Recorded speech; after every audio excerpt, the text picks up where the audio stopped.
Live TV, सच सबसे आगे। दोस्तों, इस देश के अंदर जब छोटी छोटी बच्चियां जो हिजाब पहनकर चल रही थी उनको घेर लिया जाता था, बदसलूकी की जाती थी, तो इस देश के प्रधानमंत्री चुप रहते थे, उस राज्य के मुख्यमंत्री चुप रहते थे। और कर्नाटक का जो मसला है अब देखते ही देखते बड़ा होता जा रहा है, क्योंकि दोनों ही तरफ से जब चुप्पी देखी गई तो हिम्मत बढ़ चुकी है नफरती गैंग की। अब यह पूरा मामला पहुंच चुका है महाराष्ट्र, जहां एक महिला को इतना परेशान किया गया, उसका इतना उत्पीड़न किया गया है, जिसके चलते उसे अपने पद से इस्तीफा देना पड़ा है। जिसके बाद अब कटने लगा है बवाल, उठने लगे हैं सवाल। नमस्कार, मैं हूं प्रज्वल गौतम और आप देख रहे हैं द लाइव टीवी।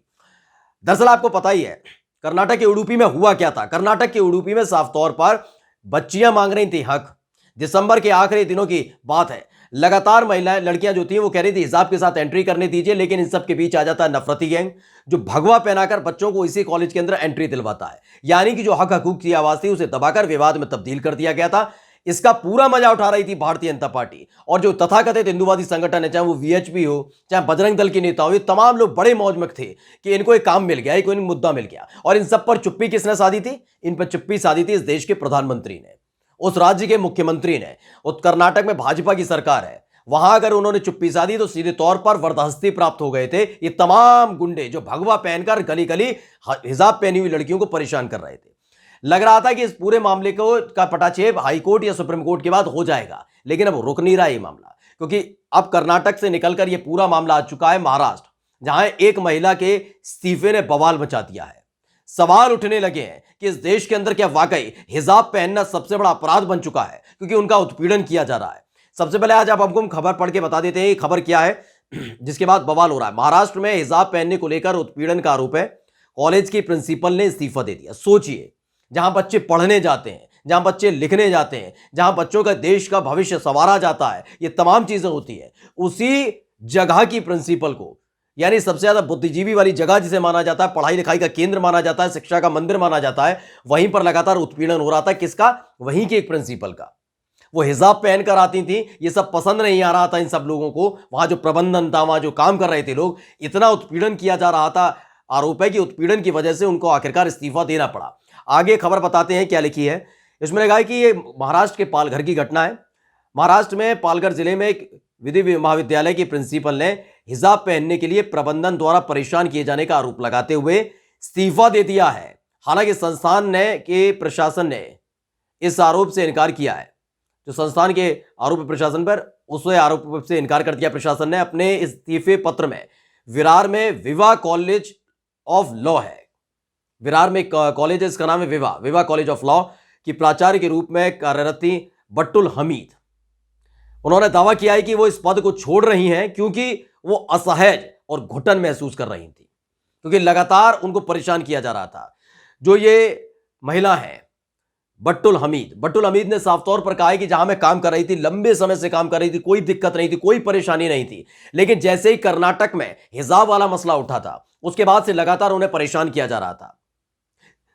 फप्तियां कसना, परेशान करना, तमाम चीजें हो रही थी, जिसके बाद आखिरकार वो घुटन महसूस करने लगी थी। उन्हें लगने लगा था कि उनका दम घुट रहा है इस जगह। हमीद ने दावा किया कि हिजाब पहनना पहले कभी कोई मुद्दा नहीं था, लेकिन कर्नाटक में हिजाब को लेकर हुए विवाद के बाद यह मुद्दा बना है। यानी आप सोचिए, कर्नाटक में जो हिजाब को लेकर मुद्दा बनाया गया था, उस मुद्दे को शांत किया जा सकता था आसानी से, लेकिन भारतीय जनता पार्टी ने यह काम नहीं किया। भाजपा शासित राज्य के मुख्यमंत्री यानी कर्नाटक के मुख्यमंत्री मुंबई साहब ने नहीं किया। वो क्यों नहीं किया? क्योंकि 5 राज्यों में विधानसभा के चुनाव थे और चुनावों के मद्देनजर मुसलमानों को टारगेट करने के लिए इनके पास कुछ नहीं मिल रहा था। धर्म संसद के नाम पर पहले ही इनकी जमकर फजियत हो चुकी थी। इनको हिजाब जैसा मुद्दा मिला था, हिजाब जैसे मुद्दे पर ही खेलना चाह रहे थे, कूदना चाह रहे थे, लेकिन वहां पर भी लगातार ही मुंह की खा रहे थे। घुटने टेकने पड़े थे कर्नाटक सरकार को हिजाब वाली महिलाओं के सामने, उस स्कूल प्रबंधन को जो अंदर नहीं घुसने दे रहा था। लेकिन इन सब के इतर अब ये पूरा का पूरा मसला दूसरे राज्यों में जा चुका है। यानी जिस जहर को फैलने से रोका जा सकता था, प्रधानमंत्री रोक सकते थे, मुख्यमंत्री रोक सकते थे, उन्होंने नहीं रोका और अब ये नासूर बनता जा रहा है। आप सोचिए, एक कॉलेज की, स्कूल भी नहीं, हम कह रहे हैं कॉलेज, जहां सब पढ़े लिखे होते हैं, वयस्क होते हैं, दिमाग होता है, बुद्धि होती है, कुछ कर गुजरने की क्षमता होती है, वहां एक घिनौना खेल खेला जा रहा था। वहीं की प्रिंसिपल पर लगातार फप्तियां कसी जा रही थी, उन्हें परेशान किया जा रहा था, जिसके चलते वो घुटन महसूस कर रही थी। और ये सब कब हुआ? जब कर्नाटक में हिजाब वाला मामला निकलकर सामने आया। दरअसल एक खबर और उन्होंने लिखा है कि उन्होंने आरोप लगाया कि कॉलेज प्रबंधन ने स्टाफ के अन्य सदस्यों को निर्देश दिया था कि वे उनके साथ सहयोग न करें। सोचिए किस हद तक गिर गए थे ये लोग। यानी जो हिजाब पहनी हुई महिला है उसको कैसे साइडलाइन किया जा रहा था, परेशान किया जा रहा था। सोचिए कि कॉलेज के प्रबंधन ने साफ तौर पर उनके जो सहयोगी हैं, यानी जो और टीचर्स थे, जो तमाम और जो वहां के कर्मचारी थे, उसके लिए उनको निर्देश दे दिया था कि ये प्रिंसिपल है बिट्टुल हमीद, इनका सहयोग ना किया जाए। यहां तक कि उनका निजी सहायक भी उनकी नियमित काम में मदद नहीं कर रहा था, यह आरोप लगा रहे। कठपुतली बनाकर रख दिया था, परेशान किया जा रहा था। उनका जो निजी सहयोगी है, जो मोटी सैलरी भी उठाता था वहां से, उसको भी निर्देश दे दिया था काम मत कर लेना इनके साथ, इनका कोई काम नहीं करना, क्योंकि इन्होंने हिजाब पहन रखा है। ऐसा बनाया गया जैसे हिजाब पहनना इस देश के अंदर अपराध हो गया, जुर्म हो गया। जिन्होंने काम किया जा रहा था, घिन आने लगती है ऐसे लोगों से अब सोच सोच के कि किस मानसिकता के साथ ये निकल पड़ते हैं। अगर कर्नाटक वाले मामले को संभाल लिया जाता तो शायद इस तरह की स्थिति इस देश के अंदर उत्पन्न नहीं होती, पैदा नहीं होती। एक महिला के इस्तीफे ने अब देश में बवाल मचाया और सवाल उठाया है कि क्यों हमारे देश के प्रधानमंत्री चुप्पी साधे बैठे रहे जब छोटी छोटी बच्चियों को परेशान किया जा रहा था, जब उन्हें घेरा जा रहा था। अब यह मामला दूसरे राज्यों में पहुंचता है, अब तो और ज्यादा हालात खतरनाक होते जा रहे हैं, क्योंकि बकायदा इस कॉलेज के तमाम कर्मचारियों को, टीचर्स को कह दिया गया था कि जो प्रिंसिपल है उनका कोई काम नहीं करेगा, कोई सहयोग नहीं करेगा। हालांकि कॉलेज प्रबंधन ने आरोपों को खारिज करते हुए कहा कि दाऊदी बोहरा समुदाय की कई छात्राओं ने हिजाब पहना था और उन्होंने कभी इस पर आपत्ति नहीं की थी। आपने क्या किया वो सवाल नहीं है, यही तो जवाब दे रही है बिट्टुल हामिद।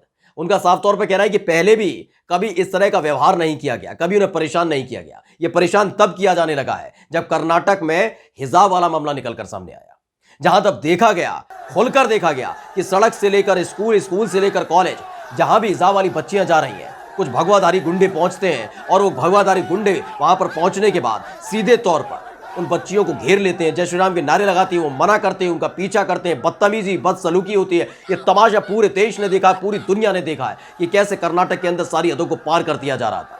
ये तमाम चीजें देखी गई हैं और उसके बावजूद भी चुप्पी साधे बैठे रहे थे इस देश के प्रधानमंत्री। ना मन की बात, ना ट्वीट किया, ना कार्रवाई की बात की। और यही वजह है जिसके चलते बड़ी आसानी से अब मुस्लिम महिलाओं को निशाना बनाया जाए, टारगेट किया जा रहा है। महाराष्ट्र में प्रिंसिपल के साथ इस तरह का व्यवहार करना आप समझ सकते हैं।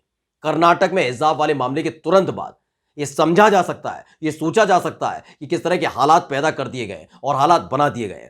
एक खबर और है, वो जल्दी से आपको पढ़ के बता देते हैं। एबीपी न्यूज ने छापी है, उन्होंने भी यही खबर लिखी है कि महाराष्ट्र कॉलेज के प्रिंसिपल ने हिजाब को लेकर दिया इस्तीफा, लगाया उत्पीड़न का आरोप।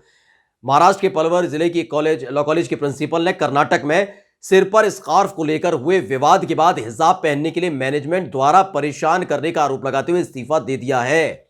स्कार्फ का मतलब हिजाब, हिजाब पहनकर जो निकल रही थी बच्चियां, उनका विवाद कर्नाटक में शुरू हुआ और उसकी आंच कहां देखी गई? महाराष्ट्र में। बड़े खुश हैं ये लोग, जो ये तमाम तमाशबीन बने रहते हैं ना, इन्हें बड़ा खुशी मिलती है मुसलमानों पर अत्याचार का। इन्हें कोई फर्क नहीं पड़ता कि वो पुरुष है या महिला, इन्हें सिर्फ मुसलमान नजर आता है। बड़ा परेशान हो रहे थे प्रधानमंत्री नरेंद्र मोदी चुनावों के दौरान कि 3 तलाक से आजादी दिलाने के बाद कितना सुरक्षित माहौल पैदा कर दिया है। इन गुंडों का क्या, ऐसी मानसिकता के लोगों का क्या, जो महिलाओं को आगे बढ़ने ही नहीं देते, जो हिजाब पहनती हैं, उन्हें परेशान करते हैं, उनका पीछा करते हैं, उनसे बदसलूकी करते हैं और इतना परेशान कर देते हैं कि आखिरकार उन्हें इस्तीफा देना पड़ता है। यह किसी एक करारे तमाचे से कम नहीं है। नमस्कार। द लाइव टीवी, सच सबसे आगे।